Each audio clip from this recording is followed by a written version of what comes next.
Hello, hello. Yes, we're back again like a bad smell, like a bad penny. And according to the 90s Big Beats act, DJ Wildchild, we're back once again like a renegade master, default damager.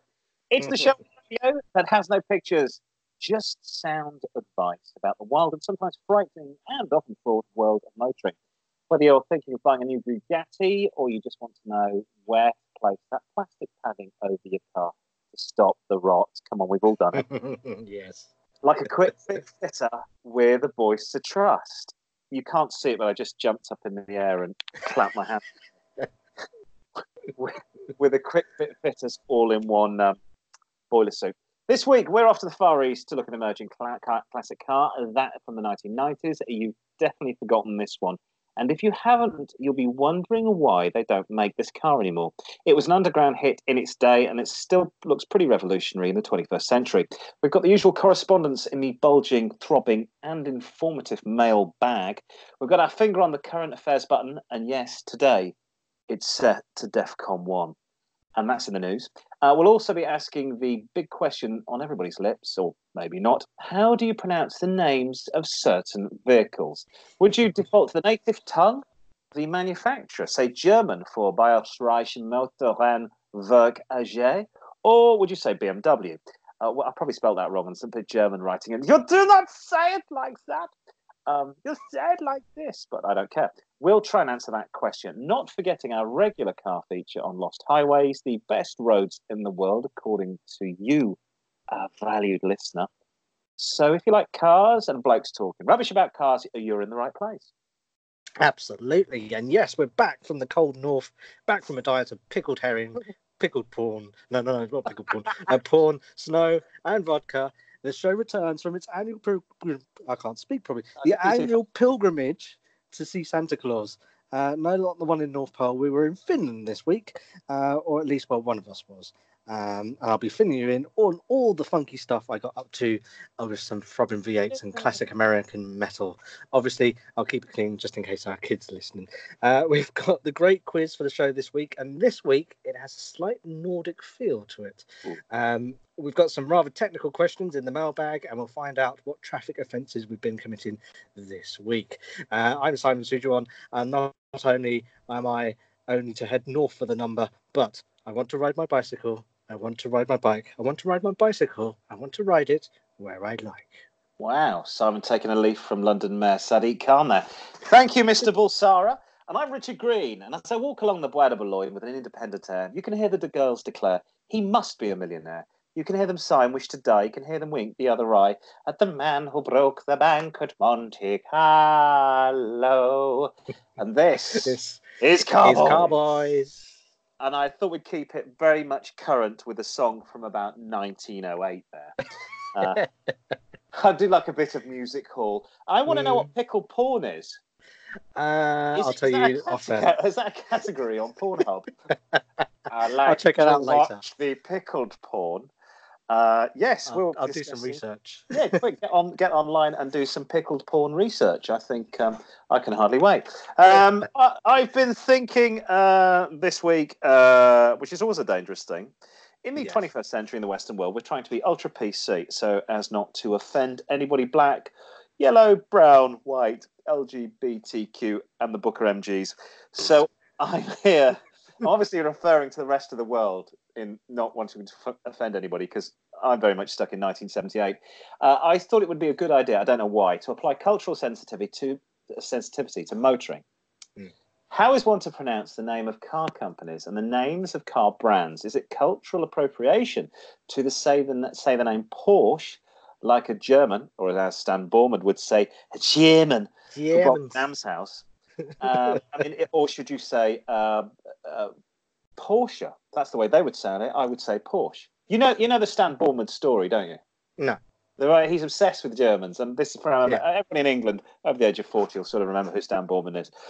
But I didn't realise until recently that the reason he's so obsessed with saying the Germans bombed Mam's house is because they literally did.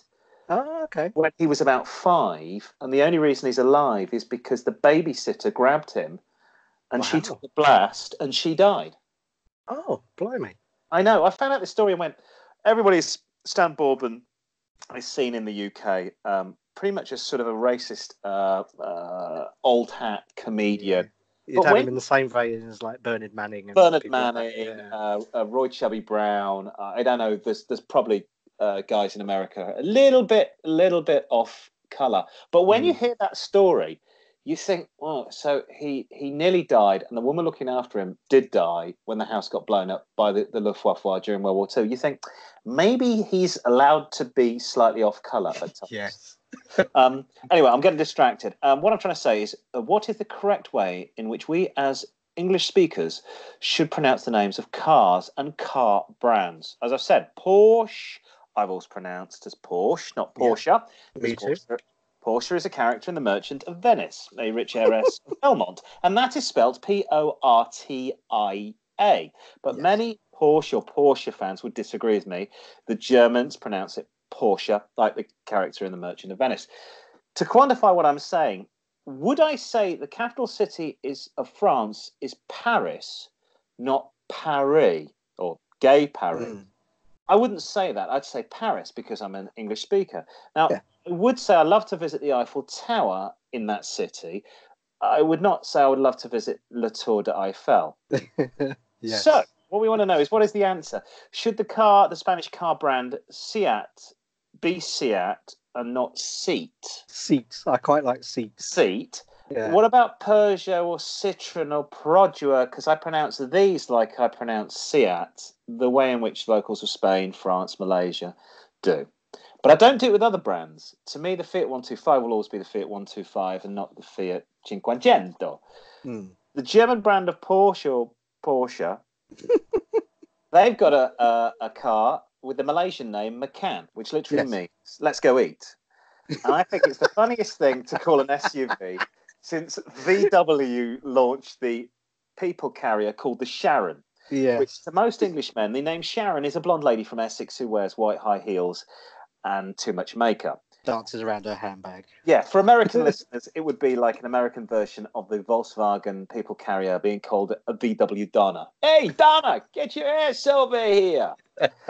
So I find myself sitting across the fence halfway between accepting the pronunciations of car brands across the world, but doggedly holding on to pronunciations I've grown up with. The Bugatti will always be the Bugatti, not the Bugatti. A Dacia will always be a Dacia, not a Dacia. And I'm afraid the frame of a car will always be a chassis. And this is for our American cousins, not a chassis. Because, dear Americans, if we are pronouncing everything phonetically, which seems to be your want, then it would be pronounced chassis. But I'll allow you to pronounce Jaguar, because I think Jaguar sounds cooler. My rant is over. Look at me, I just realised this has been recorded and broadcast on Friday the 13th, and this is the 13th episode. It is. Does that mean the bad luck would cancel each other out? 2 13ths don't make a bad. Well, I mean, what do you think? Does that mean we had the Last Supper yesterday? That's how Friday 13th got its bad reputation, isn't it? No, you see, I love this because I also thought that it was about ridding me of this turbulent priest. Thomas Becket was the Archbishop of Canterbury. Oh, yeah. In the Middle Ages, and I can't remember which king, but an Edward, let's say the Confessor, for purposes of this conversation, in like 1340, met two drunken Templar knights on the way back from Canterbury and stupidly said, "Who will rid me of this turbulent priest?" So the knights went, "Well, the king wants us to go kill the Archbishop of Canterbury." And on Friday the 13th, they did that. Oh. That was the other one. Okay. But I lived in Southeast Asia, and I've stayed in the room 13 numerous occasions.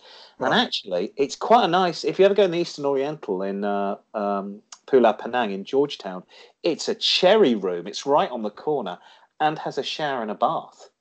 Suite 13. What they don't have is room 4. They don't, because the Chinese find 4 unlucky because 4 is not. Is it this the Fibonacci sequence? 4 is not a number found in nature. Oh, although it is, because you do get 4-leaf clovers.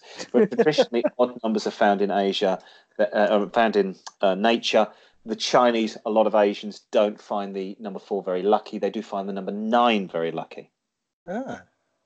And 8. Is 8 very lucky as well? I don't know. Is it? I think so. That's why the Americans, they named some of their planes like Dash 8, the 8 model, because they thought it'd get more sales in China. Really? Okay, Yeah. so it's obviously, yeah, 9 was really. I once followed Gao in Thailand. I once followed a number 9 car. It was like WX999-9, and that somebody said to me, because they sell private registrations, that's Yeah. worth like $1 million. That's an absolutely stupidly expensive. Wow. So, well, fingers crossed so far, or maybe not fingers crossed. Friday the 13th is being good to us. Shall we have some news? We shall. Shall we have some music? Here we go.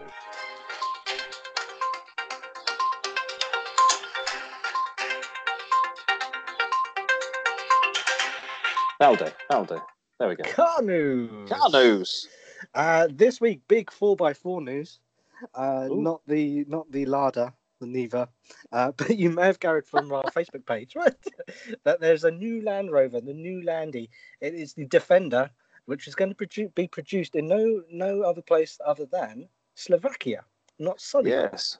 That's really strange. Has finally been released after too much fanfare. The new Defender has finally arrived with new tech, advanced off-road ability, and a prospective steep starting price of around £40,000.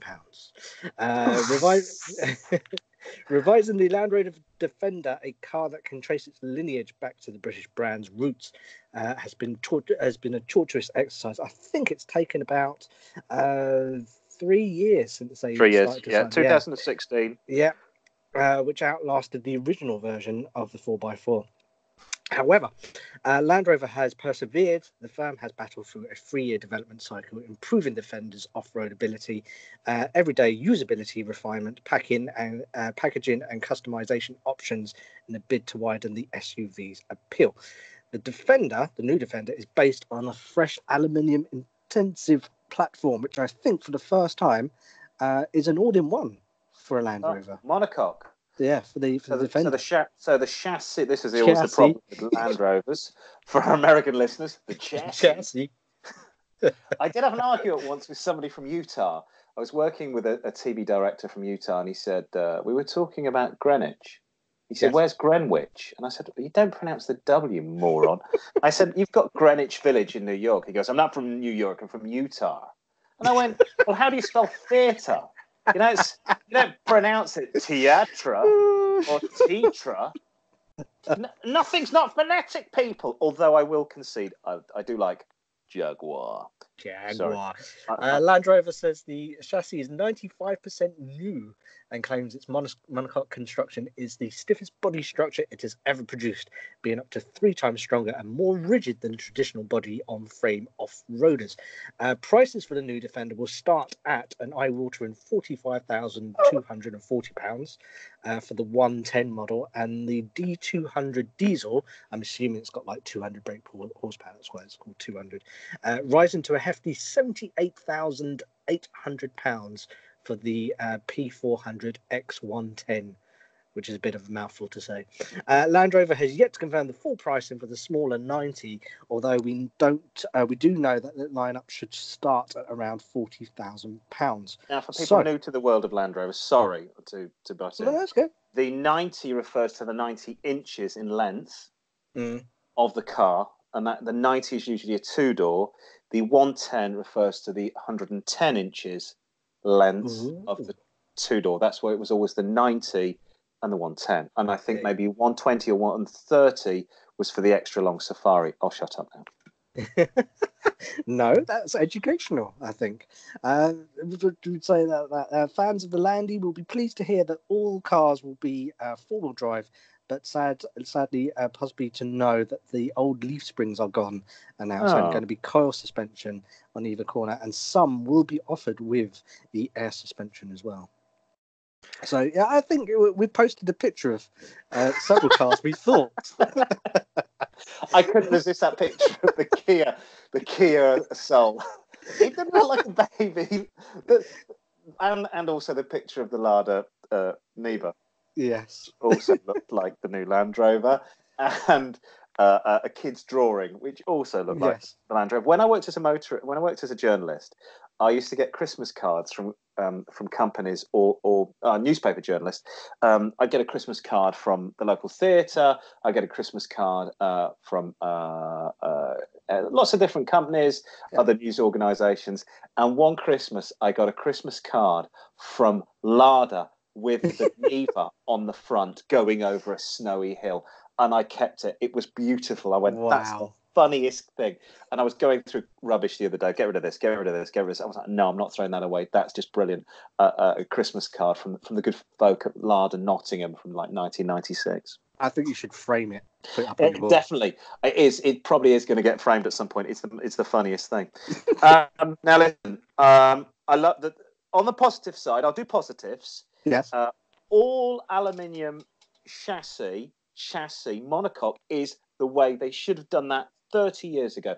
Because always the problem with Land Rovers is that, I mean, if you know the history, and you probably do, for people listening or somebody listening, Land Rover was a design that sort of nicked most of the inspiration from the Willys Jeep. Yeah. But we had no steel in Britain in after World War II, to the extent that you had railings taken down and melted because they needed steel to make Churchill tanks and bombs and such like. What we did have is a lot of aluminium from the aircraft industry. So when Land Rover was created, they thought, well, let's just use the aluminium for the bodywork. It's very thin. It doesn't rust. It corrodes, but it doesn't rust because it's a non-ferrous metal. The problem with Land Rovers was you always had rotting frames. The chassis was always steel, and then the traditional thing that you would do with an old Land Rover is take off the bodywork, go and get the chassis jet blasted and then galvanized, or you would buy for a couple of grand a brand new galvanized chassis. So the fact they've gone all aluminium, great idea. It looks good. I think it does look good. But I saw a video and I've seen the inside of this thing. They put a lot of technology in there, haven't they? It's too much technology. I don't know. I mean, I'm peed off, to be honest, that it's being made in Slovakia, because wherever I've been in the world, if I've been in South America, if I've been in Southeast Asia, Australia, and I have been in the weirdest places. I was in Burma about 15 years ago, and I'm walking out of a... And you'd see... I don't know if you've ever been to Rangoon. Rangoon looks like a set from Mad Max. You know, half of it isn't working. The smashed cars from the 1960s rotting on the road, and I saw a Land Rover, I think from the 60s, with a little, I think it was a 2A, Series 2A, with a little badge on the back that said Solihull and sort of the flash that goes through Solihull, and I went, beautiful branding. That's Solihull. That's where they should still be made. Okay, it's gone to Slovakia. It's a business decision. I get that. This is not a Land Rover. In my opinion, what they should have done is called this the Series 5. Forget the Defender name, because you had the Series 1 in 1948, then the Series 2, the Series 2A, the Series 3 to take you up to the 70s. Series 4 was effectively the Defender in the late 70s, early 80s, up to 2016. And my friend had one of the last ones, and it's still very utilitarian, very little electrics on it, hardly any electronics. To me, this should have been called the Series 5. Yeah. And it should have been just the basics. What do I need to keep this on the road? Now, this isn't like that. This will not be bought by farmers. This will not be bought at all by people who want to. They will go out and buy a Hilux. There's too much gadgetry in it. There's too much nice, shiny stuff in the interior. There's the odd nod to, like, it's got the glove box turns into 3 seats. Yeah. So, like the traditional Land Rover always had 3 seats in the front. Yeah. It's not a Defender. It's not really what I would think of as traditional Land Rover. I mean, it's funny because the designers were told it's got to have the spirit of the Defender. Yeah, but has to be new and this is going to do the school run. This is going to do the school run. That's what this is. There's not enough of the other stuff. There's a guy around the corner from me that has a 10-year-old Defender, and it's actually in really good nick. And it's a beautiful looking thing. And my kids go past, and we're always taught, "Oh, yeah, look at that car's there." And my son's only 5, and he goes, "Oh, look at that, Dad! That's what I love that car. We're going to get one of those. Yeah, we'll get one of those." It's going to be awful on the motorway. It's not going to do much above 70 miles an hour comfortably. It is what it is. It's for off-roading. It's a proper work vehicle. It should be lots of aluminium everywhere, not too many electrics. And I get it. You want toys. It should probably have toys, but I've seen the VT of the interior of this thing and just lets it down. I just think it's going to be a school-run vehicle. Yeah. I'm not sure many of them are going to be mud pluggers. A new Chelsea tractor. Yeah. And 40 grand, is that me or is that expensive? No, it is expensive. I would say that is. They don't produce the Freelander anymore, do they? Which was the little. No, that's what it reminds me of, because the Disco now looks awful. It looks like a Mitsubishi. The Range Rover is the Range Rover. The Evoque is. I don't know where they've positioned this. I don't know. It's not something I'll be buying. I think £40,000 is insanely expensive. Yeah, it is. And from one expensive brand to another, in sports car news, exciting revelations about the new 911 from Porsche. It looks exactly like the last one. The car maker has released the entry-level version of its four-wheel drive 911 Carrera, priced from £88,000. It makes the Carrera S's drivetrain with a Carrera flat 6 engine. The twin turbocharged 3-litre engine produces a mouth-watering 380 bhp, 440 Newton meters of torque, and it's got 8-speed dual clutch transmission. I don't get it. I live in London. I've got 6 gears on my car. I'm lucky if I get in 6 gears. Shall I do the sound of that change?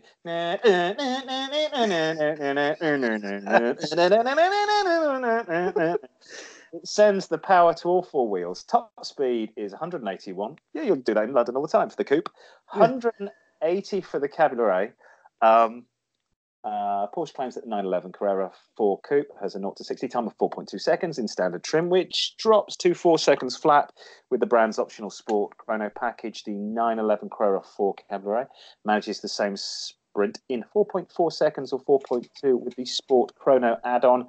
As mentioned before, prices start from 88 grand for the coupe, effectively 98,000 for the Cabriolet. And I'm sort of wondering, are Porsche the only manufacturer that called a soft top a Cabriolet? I thought that died in the 90s. Because there was a difference, wasn't there, between the Cabriolet and a convertible? Yeah, so wasn't Cabriolet stiffer? The Cabriolet, if you think of the Escort Cabriolet, had a roll bar in the middle. Yes, it did. So if they had a roll bar in the middle, it was a Cabriolet, and I think the Golf was also a Cabriolet. The Clipper was a Cabriolet, and if it didn't, a Cabriolet, but I don't think they called it the Cabriolet. And if it didn't have a roll bar, it was a convertible. Right, that was the difference. Right. Now, the fact that every Porsche 911 looks like the latest Porsche 911 is due to the fact it's a great design, and so if it's not broken, don't fix it. Or is it pure laziness? I feel like the development of this car is like somebody losing their eyesight. You can sort of make out the shape of things, but it just becomes more blurred every day. And eventually the 911 will look like an amorphous blob. Have you noticed? If you see one from like 68, it's quite sharp. And now it's like somebody with cataract drew it. Have you ever seen the original 911 and the current 911 side by side? Does it look like somebody's been middle-aged? Yes. Eaten too many pies as well. Yeah, I looked beautiful in 1968, and now too many visits to McDonald's. It's huge, absolutely huge. Although my mother's friend has like a 72 911, and it's a effing nightmare. And the windows steam up, and it stinks of mold, and it breaks down a lot. And my mother was like, "I've got a Honda Jazz. My Honda Jazz doesn't break down as much as this car. It may not go as fast, but it goes." Yes. So I'm not sure whether I'd want any sort of classic car in a damp British weather. But yeah, there you go. No. Where would the show be without its electric car news or Electric car EV news. news? It's our EV section. Because, of course, this week was the Frankfurt Motor Show where all of yes, this it was. taking place. But electric vehicles could soon be cheaper to run and faster to charge thanks to research into the next generation of battery technology. 6 British universities have won £55 million in a grant from the Faraday Institution to research how to make it more efficient to produce eco-friendly cars in a bid to make them more compelling and affordable. The money will go towards the development of the next generation of lithium-ion batteries with powerful electrodes designed to unlock their full potential. Researchers say using different materials could be used to make so-called smart electrodes, which I just find that funny, which will be arranged in with greater precision and provide greater performance benefits. Advancements in this field have been described as a vital part of electric car industry in the UK, with the government having pledged to cut greenhouse gases emissions to close to zero by 2050. So, again, we're still undecided and on the fence about electric cars, aren't we? A little bit, because it depends how you are producing that electricity, and if you're getting it out of a plug, if you're getting it out of a plug, it's better than driving an old diesel. You're producing less emissions on a local level. 50% of what comes out the plug is produced by coal or gas-fired power stations. So you're still heating up the atmosphere if you want to go down. You're also, with your lithium battery, you need rare earths, which are coming from China, which we're running out of. Yes. And you're doing massive open cast mining in places like Canada, which is ruining the environment. And of course, they have to be transported as well by big ships. By big ships. You're adding this all up and say, I'm doing my bit for the environment. Yeah, but are you? How about travelling around less and driving a 1978 Rolls-Royce Silver Shadow? Because that would make you the most environmentally friendly person in the world if you drove a 1978 Silver Shadow 1,000 miles a year. The rest of the time you walked or you caught a bus, or you just walked or you cycled. But for 1,000 miles a year, you drove a 1978 Rolls-Royce Silver Shadow, which does probably 10 miles to the gallon. Yeah. That would make you environmentally friendly. I feel this is smoke and mirrors. And plus 55 million, which to you and me would be a nice little retirement fund, is not much of a grant when you think, that's probably what the head of VW gets paid a quarter. And that's divided by 6 because it's 6 universities, isn't it? So, I mean, look, I still keep coming back to hydrogen. I think hydrogen is the way to go.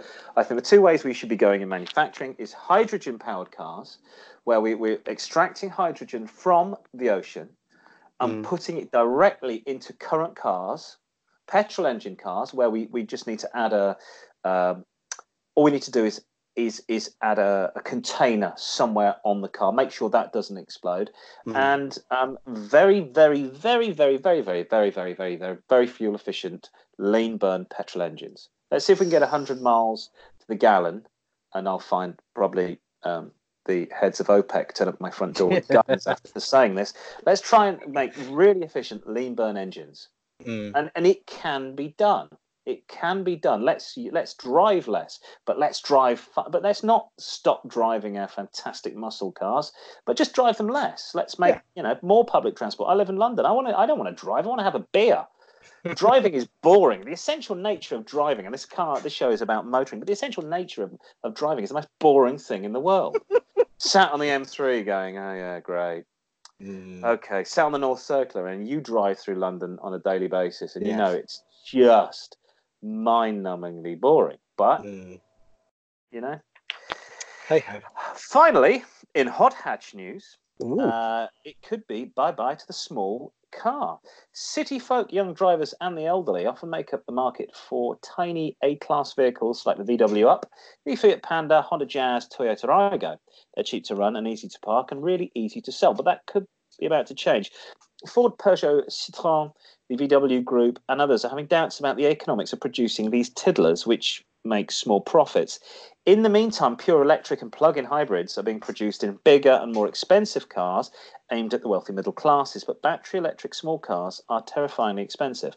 30,000 euros plus. That's what they start at. So the creation of the electric vehicle market could kill the honest for manufacturers to produce small cars. And that's a tragedy. A few years ago, car makers were moaning about young people weren't buying cars anymore. Now the latest EU regulations and pricing are going to put those people off the road. So the question arises, how are youngsters going to learn to drive and eventually get their own insurance if there are no small cars left? Will the only people be able to drive are those who learnt before the 21st century? So there won't be anybody, any young people, because God knows now it's $3,000 for insurance for somebody to drive around in a 1.2 VW Polo if they're 18 years old. It's really odd, I think, because if you take somewhere like Norway, their electric car vehicles, the best-selling electric car is the Tesla. Yes. And then the second best-selling car is the Nissan Leaf. So, which is a much smaller car. So I'm not sure how you could kill off these little small cars. Well, I've got a fly in the ointment. Okay. And this is it. The Japanese are still producing kei cars for the home market. And this is where we could see the import of grey Japanese vehicles to meet demand. So the kei cars are up to 700 cc's. And this is what the kids are going to end up driving if manufacturers like Ford and Peugeot and Citroen and VW are not going to manufacture small cars because the margins are too small. Because this is what we're finding, isn't it? Every manufacturer is coming down to one model. Yes. Whereas they used to produce 10 models, and within that, each model would have 50 different varieties. No, it's all coming down to one model. So maybe the Japanese are still going to produce those kei cars because they have to, because of places like Tokyo and Okinawa are so small that you have to produce these small cars. Maybe that grey import will be an onus to produce those. So yeah, I'm not sure. I really feel for anybody under the age of 25 that's trying to drive, because the cost of insurance and the cost of running a car in this country is prohibitive. And I think that's a reason why around where I live, you see the youngsters on scooters. Yes. As opposed to the only people that drove scooters were 16-year-olds until they could get the motorcycle license at 17. Yeah. The car license, and then now you're seeing 23, 24-year-olds driving scooters go, well, yeah, I can drive, but a new car, it's not the price of the new car, it's the insurance, and the insurance is £1,700 for third-party fire and theft if you're 18 years old, and you've got to have one of those boxes fitted to make sure you don't break the law as GPS tracking. Crazy. Absolutely crazy. So here we go, classic car of the week, and this week we open the doors on a forgotten Jap classic from the 1990s, the Honda CRX. Okay. In particular, the Mark III or the Del Sol. Ring any bells? Well, let me remind you of what a great car it was. If there was ever a reason never to listen to research when designing a car, the Mark III Honda CRX is it. What started as a plan to create a baby NSX, a small pocket rocket to obliterate rivals like the MR2, ended up as a slightly bloated Targa top that few people wanted and even fewer bought. Rather than take on the competition, Honda opted to fill a gap in the market that wasn't really there. It was launched in 1992. The Honda CRX Del Sol was the replacement to the hugely popular previous generation CRX and was manufactured until 1998. Now, like its predecessor, it was based on the Civic platform. The key difference, of course, was hinted at the name, Del Sol, or of the sun, referred to as the car's Targa top. Now, remember, this was a world where the MX-5, the Mazda MX-5, was king, but still had a soft top roof. And no one had a hardtop folding roof. That was the stuff of dreams. Now, in 1992, the CRX became a two-seater convertible rather than a 2+2 coupe. The 1.6 five-speed manual or a four-speed automatic gearbox is made up to 128 bhp. There was also a hot 1.6 VTI VTEC version, making up to almost 160 bhp. And normally the roof panel, as I mentioned, had to be removed, but the top VTI had an electric mechanism that automatically lifted it and stored the hardtop in the boot. Now, they are very unusual looking cars. If you fancy owning one of these, and why not? The quirky MX-5 that won't make you look like a hairdresser. Apologies to hairdresser. Well, first off, it's a Honda, so you've got a nice, reliable car brand. The second most reliable car brand of the planet. So almost all of them should be in good nick. But bear in mind, this is a sports car, so some of them will have have the nuts revved off them. Look for curb damage to the front. It could mean you need new suspension. With the VTIs, check the compression because at some point it's likely to have been owned by a boy racer. Check the condition of the disc and brake pads and lower your offer if one in relation to this. Check the ABS works. A car of this age also has aircon and it may not be working or be on its last legs. Check it works. Also look for obvious signs of rust. Now, in regards to price, we had a look on eBay. And these cars are not as prolific as one would have thought. So limited supply usually means high prices. But in this case, the demand is low, and so are the costs. We can't work out why it looks like a great sports car to us. The good news is these are as cheap as chips. 1995 model, 88,000 on the clock, brand new interior, and a full body kit. And this is a car that had been featured, I think, in some of the car magazines back in the 90s. That's available for £1,850. Nice. But that sounds like a bargain. If you spend £4,000, you're going to get a 1997 car, 66,000 miles on your clock, full service history, 2 owners, and an engine bay and an interior with leather that you could eat your dinner off respectively. So we say muy bien and buenos dias to a Japanese classic and welcome the Honda CRX Del Sol into your life like a ray of sunshine. I like the Del Sol. It looks like one of those, what they called sliders, those shoes that you wear. It does, doesn't it? It looks like you could slip your foot right into it. I remember them coming out and I remember thinking, God, I bet they're really expensive. And I think they weren't cheap at the time.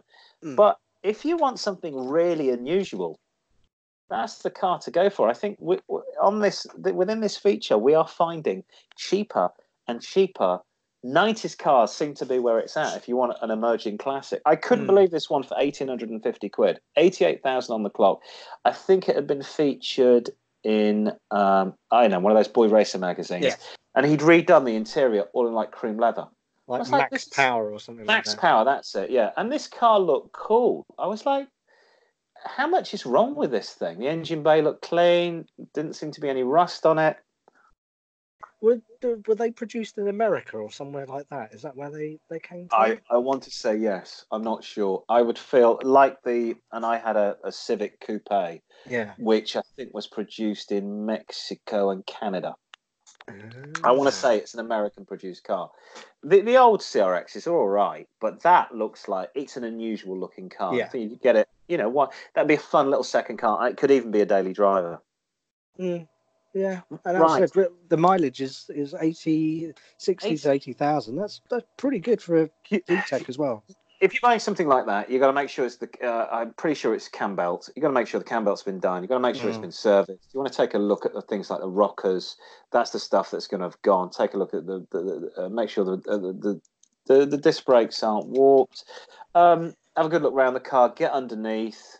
Make sure that the exhaust isn't rotted. Make sure there's not too much rust. Really, just drive it and enjoy it. And for £1,800, if you get a year out of it and it blows up, you go, that's what most people would spend on a lease car in a year. Yeah. So, right, moving on. Lost Highways. This is the feature where we give listeners the chance to email in and give us their favourite roads and the reason they love them. You can email us, I'll give you that, at carboys@outlook.com. That's car-boys with a Z at outlook.com. We're also on Facebook, car-boys at carboys with 4 Zs. Twitter, car-boys, boys with a Z, at car_boys with a Z. First off, Donald in London. Hello, Donald. He writes about the road from Ho Chi Minh or Saigon that stretches north to Hanoi. It's the road that links the old capital of Vietnam to the new capital. And he's travelled it many times and said it's a great highway called the QL1A. It's been specific. It's over 1,000 miles long. Stretches up the coast of the country and was the main artery for transport in the country. But as Vietnam hasn't embraced the car culture of, say, Thailand or Singapore, much quieter stretch of road, Donald said it can be hairy. You need to watch out for truck drivers who are often off their head on speed. But it's breathtaking views. Yes, breathtaking as you're underneath the wheel arch of the truck through the Krung Song mountain range. You'll see some amazing beaches as you get near Da Nang. You'll pass through the ancient perfume city of Hue and you can take a look at the famous Halong Bay with some amazing rock formations before heading inland to Hanoi. This was a Top Gear episode on this. He says which beach to go. Yeah. And Donald did it on a motorbike. Fantastic. Oh, Nice boy. one, Donald. I was just going to say, yeah, most people would have thought would have been on motorbike. Is that where they also, the truck drivers, is that where the Red Bull came from? The idea for Red Bull? Red Bull is, yes, it's from, actually Red Bull is from Thailand. It's a strange story. The brand was under another name in Thailand, and it was a Swiss inventor who went to Thailand and saw that they were having these caffeine drinks, and it was being used by truck drivers on long haul. And they'd have these caffeine drinks to keep them going. So Red Bull, and it still exists in Thailand, but more of as like a cough medicine. And then the guy that founded Red Bull, I think he's not Swiss, he's Austrian. He just put fizz in it, and then lots of millennials mixed it with vodka, and vaped away and had heart attacks. And having a good time on a Friday night. Now, Thomas writes from Stuttgart, and he says one of the most scenic and quintessentially Germans in Europe is the road from Würzburg. He bombed me, Grandma. Yeah, go on. In the centre of the country to Füssen in the south, right next to the Austrian border, down the A7 road, the old medieval route in the south of Germany, the Roman, I can't say that, Romanische Strasse, or Romantic Road. Is that right? Yeah, my German. Romantische Straße. I never did German. The Romantic Road is apparently popular for its quintessentially German sites like medieval towns and iconic castles, including King Ludwig II's beloved Neuschwanstein. That's my German. Something beer. As my translation. Neuschwanstein. Yes. Steeped in history and preserved in time from the Roman ruins to the fortified walls of Rothenburg, Aube de Toulon, spared from the Allied bombings in the Second World War. You also find rich Franconian... like Stan Boardman's house in Liverpool. You'll also find rich Franconian wine regions to explore. Highlights include 2 UNESCO World Heritage Sites, the Würzburg Residence and the Pilgrimage Church of Weiss. Weiss, yeah. Was that beer? Does that mean beer? Yeah. No, Weiss is white. Okay. We looked at the pics online, and it's a proper Grimm's fairy tale land. So yes, Thomas, nice one, Stuttgart. We should try that one out. Yeah, I can imagine. I think my wife's done this route, and she said it's beautiful. It proper is fairy. I think there's one of those castles is the one that Disney modelled the Disney castle Disneyland. Yes, I think that's modelled after one of those German castles. Really? Fantastic. Finally, Matt writes to us from Manchester, says he's discovered a British coastal road this summer, and he has to share it with us. It's the Old London Road from Perranporth on the north of the Cornish coast, runs through some amazing countryside and via some stunning coastal views, and takes you along the coast to St Ives. You apparently go through some very narrow lanes and streets to the towns such as St Agnes, and at times it seems like the hedges are closing in on you. I know what he means. I've been down to Cornwall. I think, I know the same, yeah. But it's great fun. About 20 great beaches down the stretch of highway called the God Revi Heritage Coast, where you can stop off, sunbathe, swim, or even surf like you're in Point Break. They are. They're really strange, those roads. And I remember going round there. I think I first got a sat nav and drove round there, and it just led me into this place where you kind of go, I'm sure there should be a road here. Yes, I did this in Salisbury, where I supposedly was going to do some work down there. The road, and it said turn right here. Okay, I turn right. It went narrower and narrower and narrower. I'm like, this isn't feeling good. Please, nobody come the other way. Narrower and narrower, to the extent that both hedges are touching either wing mirror. And I came back out on the road I just left. And I did a loop. And at no point did she say, turn round at the next opportunity. Make a U-turn at the next opportunity. No, we just kept going round, back on the road, then turned right again and continued on the journey. So that was a lovely little journey. Yes, don't trust sat-navs. We better take a look at the correspondent in this week's Car-Boyz post-sack. As yet, it's bulging with mail. First off, it's Tony in Colchester. I'm an Essex boy. And he says, I'm not, but apparently, Tony is, obviously, if he's in Colchester. He says, I'm an Essex boy through and through. I want to get a motor that says Essex. Lads, any ideas? Oh, yes. Again, he doesn't tell us what his budget is. No. Difficult. Essex is very much Ford territory. Dagenham, yes, home of the Dagenham motor plant. Essex is very much Ford territory, and I think Ford's headquarters in Britain is based in no, it's not. It's someone else in Essex, not Braintree. Tilbury Dock. No, it will come to me in a bit because I drove past the other day. Now I'm thinking Essex Escort Cosworth. Yes, they would be good. Mondeo STD, is that right? No. STI. Yes. ST. Although, if you're in Essex and you're a lady in the back of a Mondeo STI, you might end up with an STD. Probably. Yes. It wasn't the Mondeo Chlamydia as well was a model I think that we're going to bring out. Yes. Now you could go the opposite way. Mark III Jag, always against this car. That could be wants to be Essex lad, Essex boy. XRX Escort XR3i Cabriolet in white.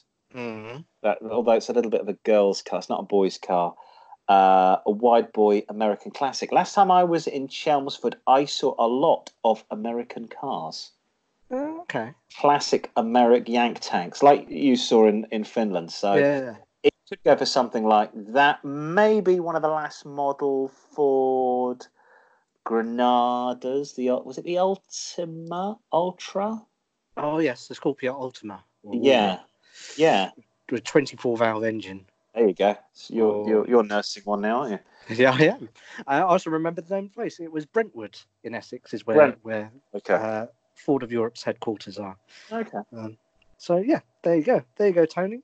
You need a bit more information though, Tony. More details on how much money you've got. Not in general how much money you've got. How much money you've got to spend. Send us your money, Tony. We've got an email from STI, not STD, STI999. Sorry, I'm taking the mick out of your username. He says he's a fan of the show. Thanks for that. And he wants to know what's the best car we've owned. What it is that we've owned. His was a 1987 Vauxhall Astra that he couldn't kill, never broke down, and he owned it for years. He sold it more than 10 years ago and still sees it driving around his hometown. These days, it's a little rusty. So guys, tell us what's the best car you've ever owned. So Rich, what would you say your best car is? Sorry, I do remember those Astras. You couldn't kill those late 80s Astras. They just went on and on and on. Especially the vans. They just rotted, but the car still went on. Best car I ever owned, got to be American-made Honda Civic Coupe, 2003. And I know it's still going because my father has it. And it is slowly falling to bits. I think we've got up to, it's now about 100,000 miles on the clock. The latest is because the aircon stopped working on it. Yeah. So he didn't want to splash out on new aircon because the condenser unit was 400 quid and it's a car that's worth 800 quid. So he's forgotten that. He just winds the windows down. The key fob has stopped working and he can't get anybody to make. So he was putting the key into the door and opening it that way. Well, the lock fell into the door the other day. So his mechanic, I said, well, how did the mechanic fix this? He said, well, what he did was took the door card off the interior, pushed the lock back in, and then just put a cable tie on the end. So it was the best. It was. It still, there's no rust on it. It still looks like it's a 16, 17-year-old car. It still looks like a good car, but I'm trying to encourage him to buy something new. But for me, that. What about yourself?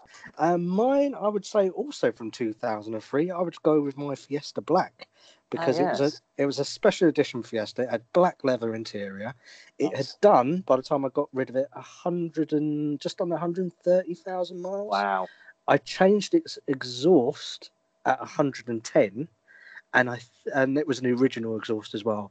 And I had it for from about 50,000 miles. So I did a good 70,000 miles or so up and down between here and Manchester and that. And it was still on its original clutch as well. Wow. So that was my favourite. Yes, I was going to say about the Civic Coupe, it still has its original exhaust. Mm. And there's a sticker on there, and there's a tiny bit of rust. Because that was my car, and I sold it to my dad, and periodically he gets underneath and puts a bit of rust killer on this bit of rust. It's the original exhaust. Yeah. Which I think is amazing. It just proves Honda, and to a lesser extent Ford. Because I do remember your car. It was quite rusty at the end. Yes. In places. Okay, we've got another email. Easy E. Maybe it's 1, 2, 3. Maybe he's emailing us from beyond the grave. Isn't Easy E dead? Didn't he die of AIDS? Have we been using the Ouija board on the internet here? I don't know. Hey possibly. guys! Oh no, it's not. It's a different Easy E. It's not the one from. It's not straight out of Compton. He's from Chile, Denmark. Hello. Not sure if it's he or she or he was in NWA. It doesn't say. He said he's fans of 1980s Fords. Yes. He said he owns a 1989 RS2000. The car is great, but they've got trouble starting it on a cold morning. Any ideas? Well, yeah, I owned a 1990 XR3i. Mm. It's a 30-year-old classic, so really it should be kept in a heated garage. If he's having problems starting it, check the ignition module, check the plugs. Actually, the ignition module, it's either work or not work, so that's probably there's no points in the thing. So check the plugs, check the HT leads, check the battery. What am I missing? No, I think that's it in terms of starting. Yeah, that would probably plugs, battery. Make sure it's charging. The alternator, wiring loom. Yeah, I mean the alternator. Sometimes you have the cells inside, and the diodes get killed off, so they don't always charge properly. So yeah, might be alternator. The important thing with those things, not having owned one of that spec, but having owned that model, is it gets bunged up quite easily.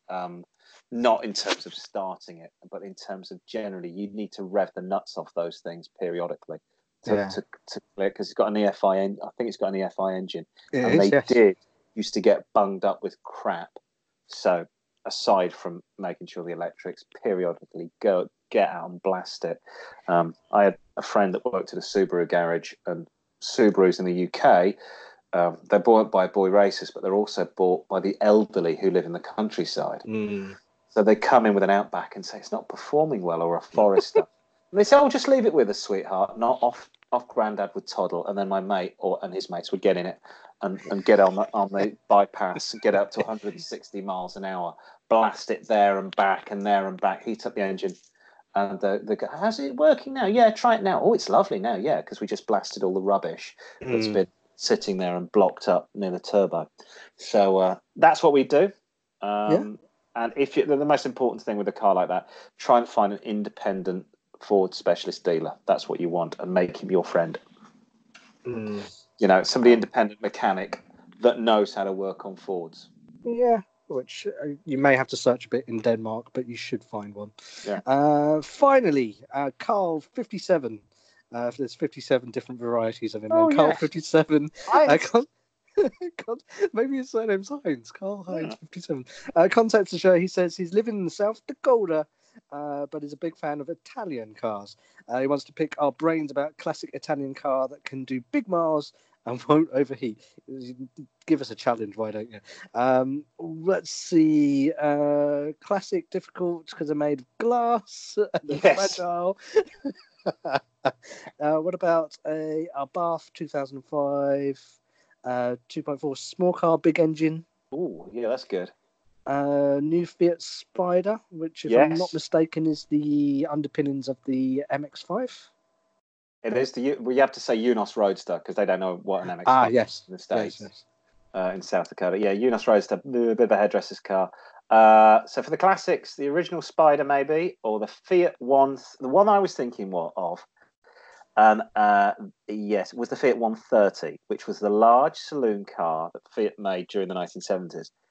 The problem is, this was a car my father bought Yeah. and he swapped it for a W123. He had a W123 BMW, which is a Okay. tank, and he Yes. swapped it with the garage and did a part exchange for a brand new Fiat 130. Yeah. And he owned this for 6 months. And he went to put some luggage in the boot, and it was white. And they did look they actually looked like BMWs. And he opened up the I boot one think I know day. the one. Yeah. Yeah, they do look like they've got a sort of sharp. The nose is sort of chopped in. The nose Yes. is raked. It looks a nice looking car. He opened up the boot to put some suitcases in, and where the car aerial was, bearing in mind this is a 6-month-old car, was rusting, and there was a pool of rust on inside. I said, Oh "What did you do?" no. He went, "I sold it very quickly and bought another W123." I don't know how wet South Dakota is. Maybe it's dry. I don't know. My geography of America isn't that great. I think this is he's giving us, this is almost the impossible conundrum of a classic Italian car that can do big miles and won't overheat. It doesn't exist in this universe. I Or don't think it maybe does. he's rich. What about a Pantera? Because wasn't that Italian design with American? Yes, but how easy would it be for him to find one of those? Almost impossible, and it's still probably going to overheat. I think this comes to, you have to cut your cloth by what you're given. And in the same way, I wouldn't drive an American car in the UK. I probably wouldn't drive, certainly not an Italian car in America, in somewhere, let's say, as American as South Dakota. Yeah. Assuming your Fiat dealerships are few and far between, and certainly your Fiat specialist. Maybe he just needs to appreciate that he loves Italian cars and buy an American car. Or... it's difficult. I think he's going down the wrong road with Fiat. Maybe he's thinking European. Although I think the new Fiat Spider was what I'd go for. But it's not going to do big miles. But I don't think it'll overheat because it's based on MX-5. It's based on Mazda Unos Roadster. So maybe that's... Do they still call it the Miata as well now? Oh, sorry, it's the Miata, isn't it? Unos is they don't... Do they... right, I'm now getting confused. It is the Miata. Is it the? But I thought the imports were the Unos Roadster, but maybe that's what they call it in Japan. Actually, here we go. Japan, it's the Unos Roadster. America, it's the Miata, and in Britain, it's the Mazda MX-5. Which would be a good choice because then I assume that there'll be parts. Yeah. Readily available should anything go wrong in South Dakota. Yes. Maybe he wants to recreate the scene. Maybe he wants an alpha. Wants to recreate the scene out of Mrs. What was it, Mrs. Robinson, the Graduate. The Graduate, Dustin Hoffman. Banging on the church window. Don't marry him. Carl 57, tell us how much money you've got. Don't tell us what your budget. Tell us how much money you've got. And how many brides you've got as well. Endless pot of money if you want an Italian car. I think so. Big money pit that you'll never see the money back. Talking of 57 varieties, you know why Heinz was 57 varieties was made up, and he only had one variety. Yes, so ketchup, and this is for Americans listening as well, was invented in Britain by Mr. Heinz in the late 19th century, and he said 57 varieties to make consumers think he had 57 varieties. We only had one, which was tomato ketchup. That was it. That's all he had. It was a made up. And the name and ketchup actually is from Bahasa Melayu, and they pronounce kidkap, which is sauce. Ah. You learn something definitely not car related on this show. You do. It's a bit like an incorrect Wikipedia. Hey, have we got a quiz? Yes, and you're going to learn some more from the quiz in a minute as well. I've got some music for you. Stand by. We've definitely got some nice music here.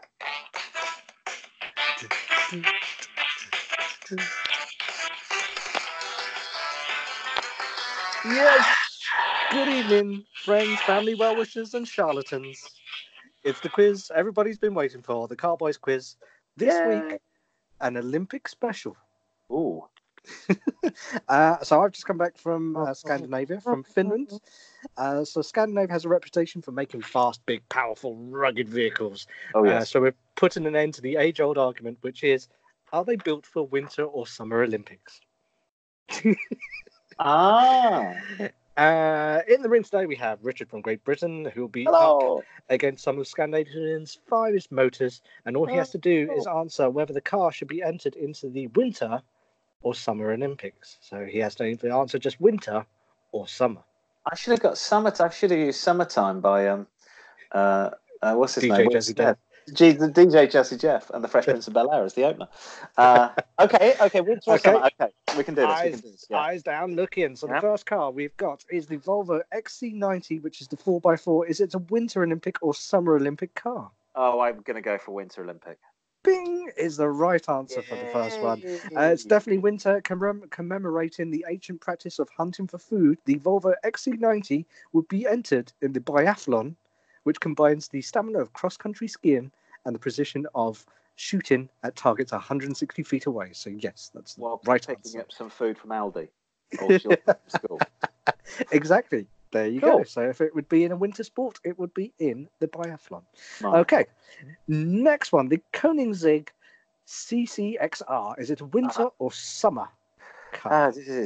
Well, traditionally you would think this is a Scandinavian car. They'd all be used for winter, but this is a Koenigsegg, so it's a high-performance hypercar, possibly with I don't know that particular model. I'm guessing it's got a Targa roof, so I'm going to say summer. Bing is the right answer. And with 0 to 60 or 0 to 100 time, 0 to 100 kilometers time of 2.6 seconds, the Koenigsegg CCXR is well suited to the 100-meter sprint. That's what it would enter. Oh, of course. Definitely of course. Right, you see where I'm going for this? Yeah, getting the idea of the quiz now. Okay, so next up, Volvo P1800. Is that a winter or summer Olympic car? The P1800 is one Roger Moore had in the Saint. It is. My uncle welded together two bad ones to make one good one in the 1980s. I think we found an air pistol in the boot as well. Me and my brother used that quite a bit. That was fantastic fun. Okay, they're usually white. They've usually got red leather. I'm thinking country lanes. I'm thinking this might be a 200 meter. Maybe not. 200 meter car. I'm thinking summer. Is the wrong answer. No. Perhaps the most beautiful car to ever come out of Sweden. It was pretty. And weren't a lot of them right-hand drive as well, because Sweden changed over in something like 69 from right-hand drive to left-hand drive. Overnight, yeah. Yes. But because it's pretty, it would enter figure skating. Oh, the definitely. Oldest Winter Olympic sports, gliding gracefully across the ice. Like Roger Moore. Okay, next one. So incorrect answer, but you're 2-1 up. Okay. Next one up. The Saab 900 Aero. Is that a winter or summer Olympic car? Well, now this is it's catching me here because I seem to remember that the Aero had a ski pack on the back. Ooh. But wasn't it also a soft top? I'm gonna go for the ski pack. I'm gonna say it's a winter car. Bing! Like you're thinking, absolutely right. The aerodynamics of the 900 will be ideal for the ski jump. So I like what you said there. Where despite the jumps as long as 90 meters, the jumper is never more than 20 feet off the ground. There you go. Something I didn't know. There you see. We are learning something new. Okay, I did see one of these in Finland, which was the Saab 96. Is it a winter or summer Olympic car? Saab 96. Original Saab 96. Yes. It's got the two-stroke engine. Some of them didn't have the two-stroke engine.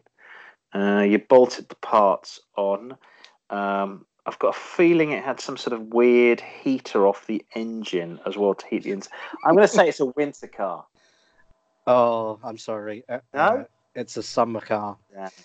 The 96 was a great sparring partner with some of the best rally cars. Oh, of course it was, yes. So fencing would be the chosen sport by the 96. Yeah. Okay, another Volvo for you, the Volvo S90, which is obviously the big Volvo. So is that a winter or a summer Olympic car? I'm thinking this is the 4x4. I want to say winter. Off-roading. No, it's the big luxury saloon. So it's a summer car. Oh, yeah. Because it's luxury, it would go into the sport invented by the upper-class Victorians, which is, of course, whiff-waff. Table tennis. Whiff-waff?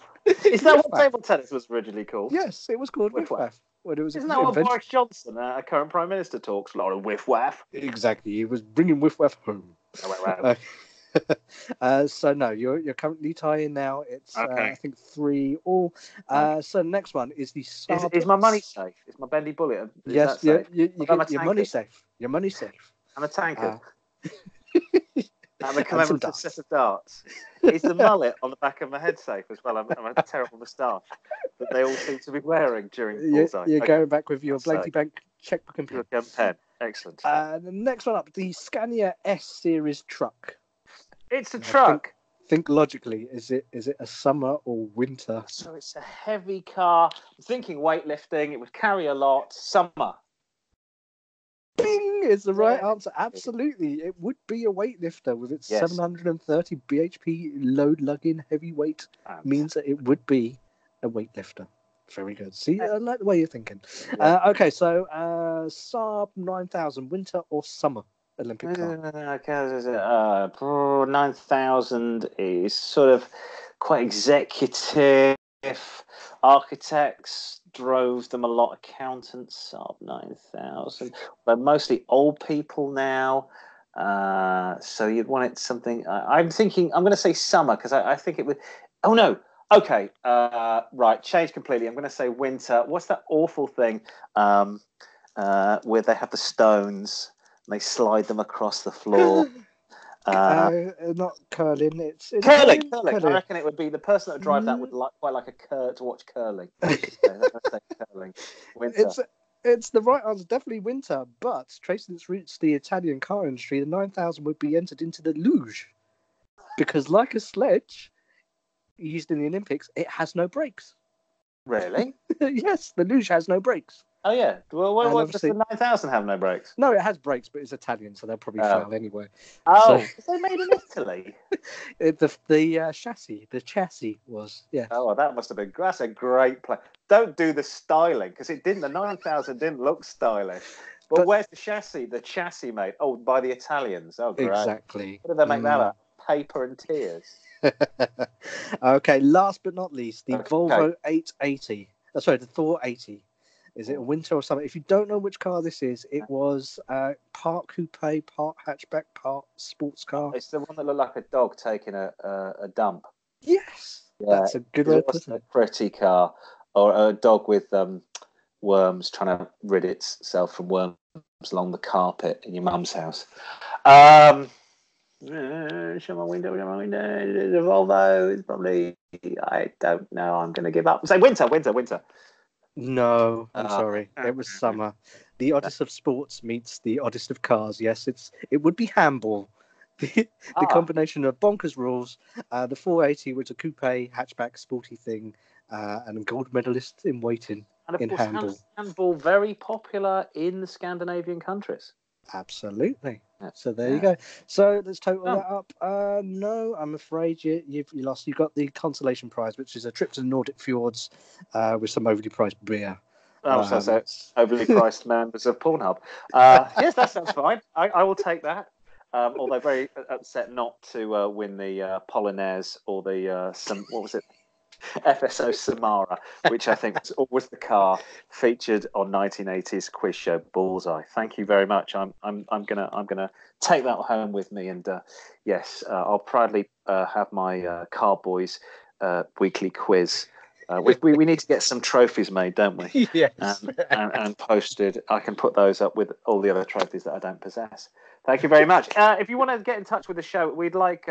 If you want to get in touch with anything, you want to get in touch, say you like the show, you want to get in touch with any ideas for what cars to buy or what cars you thought, or what you think we should be talking about, you can email the show, car-boys at outlook.com. Email us, car-boys, boys with a Z, at outlook.com. We'll endeavour to answer your question, be they car related or not. Facebook, we're car-boys at Car-Boys, all the Z. Check out all our posts there. Car-boys at Car-Boys, 4 Zs at the end. Twitter, car-boys, boys with a Z, at car_boys with a Z, car-boys with a Z, at car_boys with a Z. That's about it from us. I have got to go and make dinner for my growing family.